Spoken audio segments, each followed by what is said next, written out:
최고의 선생님이 내 눈앞에서 내 공부 습관, 내 성적과 진도, 내 목표에 맞춰 내가 이해할 때까지 가르쳐준다면 나의 EBS, 나의 교실, EBS 스스로 배움터. 네, 반갑습니다. 저는 EBS 스스로 배움터 이지연입니다. 스스로 배움터란 21세기형 새로운 학습 도우미 시스템이다 라고 이해를 하시면 될 것 같습니다. 사교육 시장에서 과연 우리 아이에게 맞는 교육 방식이 어떤 것이 있을까?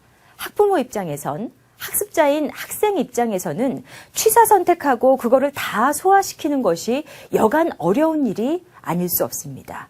그러기에 이제는 공교육이라고 하는 이 구획 안에서 무언가 시스템화해서 우리 아이들이 잘 공부할 수 있는 방법을 제안해 주는 것이 필요하다는 거죠. 그래서 스스로 배움터는 탄생하게 된 겁니다. 스스로 배움터의 목적을 보시면 더더욱 여러분들이 이해하기가 쉬우실 텐데 첫 번째 의미입니다. 공교육을 강화시키기 위함입니다. EBS가 제공하는 최고의 컨텐츠라고 할 수 있는 동영상 강의를 기반으로 해서 만들어지는 것이 스스로 배움터입니다. 워낙에 EBS 동영상 강의하면 우수한 컨텐츠로 여러분들이 많이들 알고 계실 겁니다. 수능을 마친 아이들 인터뷰를 하면 빠지지 않고 인터뷰 내용 중에 등장하는 것이 EBS를 통해서 공부를 했다라는 내용도 많이 접하셨을 것 같고요.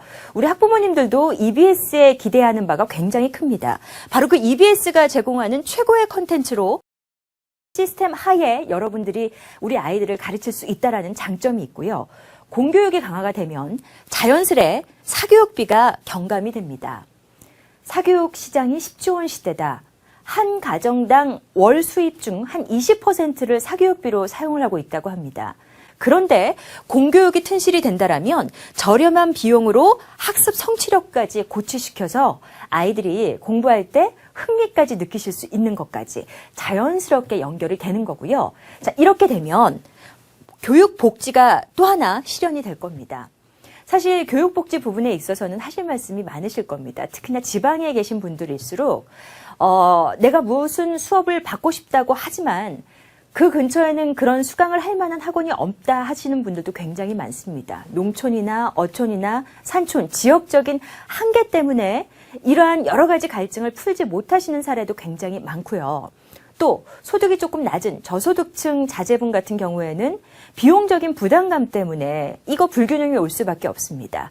지역적인 한계, 경제적인 한계에 의해서 교육복지에 대해서 무언가 아쉬움이 있으셨다면 스스로 배움터 안에서는 바로 교육복지가 실현되기 때문에 여러분들이 충분히 그 대의 명분을 가지고 여러분들 임해보실 수 있다는 이야기고요. 새로운 학습 시스템으로 학생의 자율적인 공부 습관이 배양이 될 수 있게끔 도움을 드리겠습니다.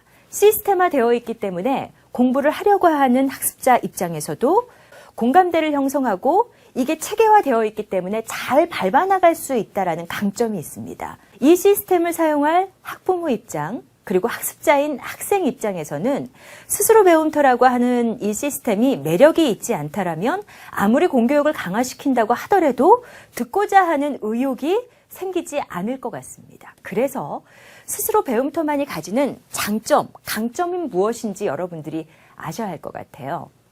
아주 간단하게 설명을 해드렸던 것이 21세기형 새로운 학습 도우미 시스템입니다. 라고 말씀을 드렸는데 우선 스스로 배움터와 함께하는 학습자, 학생들은 태블릿 PC를 제공받아서 스마트 러닝 시스템으로 공부를 하게 됩니다.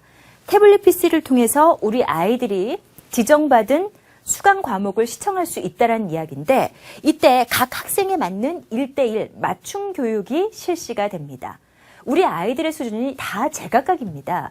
사실 20명, 30명 한 교실에 앉아 있다고 하더라도 지금 현실 정도 객관화를 시켜서 이 정도로 끌고 나가는 것이 현실이다 보니까 이보다 부족한 친구들은 그 수법이 버거울 수밖에 없습니다. 그러면 자연스럽게 흥미를 잃게 되는 거죠. 그 수준보다 평균 이상인 친구들은 시시할 수밖에 없습니다. 그래서 딴짓을 할 수밖에 없는 거죠. 그렇기에 1:1 맞춤으로 우리 아이들에게 다가간다라면 충분히 내 것으로 만들 수 있게끔 안내를 해드리는 건데 이걸 어떻게 하느냐? 개인의 교과 과정 이해도에 맞추어서 학습 시스템을 안내해 주는 겁니다. 이때 바로 학습 큐레이터는 학습자의 성적이라든지 아니면 공부하는 성향을 잘 관리해서 여러분들이 도움을 주는 건데 한 가지 궁금한 게 있습니다. 바로 이 부분이죠. 1:1 맞춤 교육을 할 때 어떠한 기준으로 학습 큐레이터 분들이 학생들에게 제시를 해줘야 할지, 동영상 강의 시간표를 어떻게 제안을 해줘야 할지 궁금해지실 것 같아요. 우리 아이들의 공부법이 무엇인지 뽑아내기 위해서 EDT라고 하는 학습 유형 진단법으로 분류를 하게 됩니다. 진단 코칭 사이트에 들어가 보시면 우리 아이들의 유형이 어떤 것인지 이제 나눌 수 있게끔 나옵니다. 문제를 보면 공부가 안 됐을 때 어떤 방법으로 공부를 하나요? 내가 더 성적을 오르게 하는 방법이 어떤 것들이 있나요? 이런 큰 주제에 따라서 문제들이 이제 쫙쫙 나오게 되는데 이게 약 120여 가지 항목이 나와요. 그러니까 그 항목을 쭉 풀고 나면 8가지의 학습 유형으로 정리가 됩니다. 그 8가지 학습 유형이 이거 재밌어요. 잘 보세요. 스티븐 스필버그형, 셜록 홈즈형, 나이팅게일형, 마리 퀴리형, 플라톤형, 슈베르트형, 가우디형, 루즈벨트형 이렇게 8가지로 EDT 학습 유형 결과 나오게 됩니다. 이게 뭐지? 이 사람들의 직업을 생각해보면 그 유형을 어느 정도 여러분들이 이해할 수 있을 것 같아요. 스티븐 스필버그는 감독이잖아요. 뭔가 큰 구조로 학습하는 친구들입니다. 셜록 홈즈는 탐정입니다. 주도 면밀하게, 세세하게, 꼼꼼하게 보는 친구들이고요. 나이팅게일은 간호사잖아요. 그러니까 사실을 근거해서 편안한 마음으로 공부를 하는 것을 즐기는 학생의 유형을 칭하게 되는 겁니다. 마리 퀴리형, 과학자잖아요. 네. 주변에 흔들림 없이 정말 내가 공부하려고 하는 주제가 무엇인지 정확하게 파악하면서 공부하는 유형이 되겠고요. 플라톤 철학자입니다. 거시적인 것을 보겠죠. 그리고 이 공부가 나한테 미치는 영향이 무엇인지까지 이렇게 심도 있는 부분까지 고민하는 친구들은 이제 플라톤형. 슈베르트형은 음악가입니다. 꼼꼼하게 즐기면서 이렇게 공부하는 친구들. 가우디는 건축가잖아요. 큰 구조물을 보면서 창의적으로 공부하는 친구들. 마지막으로 루즈벨트, 정치가죠. 주변이 어떤 모습을 하고 있는지 좀 꼼꼼하게 보면서 철저하게 자기 관리를 하면서 이렇게 큰 흐름으로 공부하는 친구들입니다. 이제 보시면 제가 이제 설명을 할 때 이 친구는 큰 흐름으로, 이 친구는 꼼꼼하게 이렇게 또 나눌 수가 있어요. 스스로 배움터에 맞게 EDT 유형을 저희가 또 나눠봤습니다. 네, 큰 흐름의 유형과 꼼꼼한 유형. 큰 흐름은 여러분들이 이미 눈치채셨을 거예요. 플라톤, 가우디, 루즈벨트, 스티븐 스필버그. 꼼꼼한 유형 눈치채셨죠? 마리 퀴리, 슈베르트, 셜록 홈즈, 나이팅게일.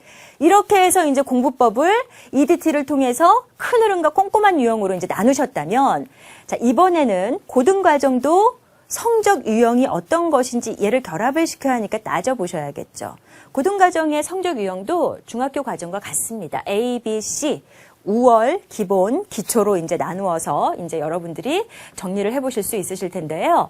학생 유형의 정의 방법이 이제 여러분들이 꼼꼼하게 보셨다면 그리 어렵지는 않을 사전에 해야 하는 과정들이 좀 많다 보니까 이런 부분에 대해서 정확하게 숙지가 되어 있지 않으면 조금 중간중간 버퍼링이 걸릴 수가 있잖아요. 그러니까 이런 부분은 이제 여러분들이 충분히 숙지를 해주시면 좋을 것 같고 주요 과목 성적과 공부 방식을 면밀하게 분석하고 조합해서 유형이 나오게 됩니다.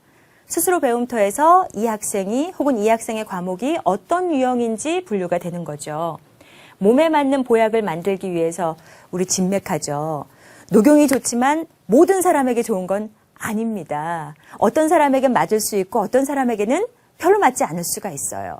정말 좋은 강의라 할지라도 그 학생에 맞는 강의를 그래서 유형으로 정리를 해서 선택할 수 있게끔 마련을 해줘서 강의 계획의 기초로 삼으면 도움이 될 것 같고요.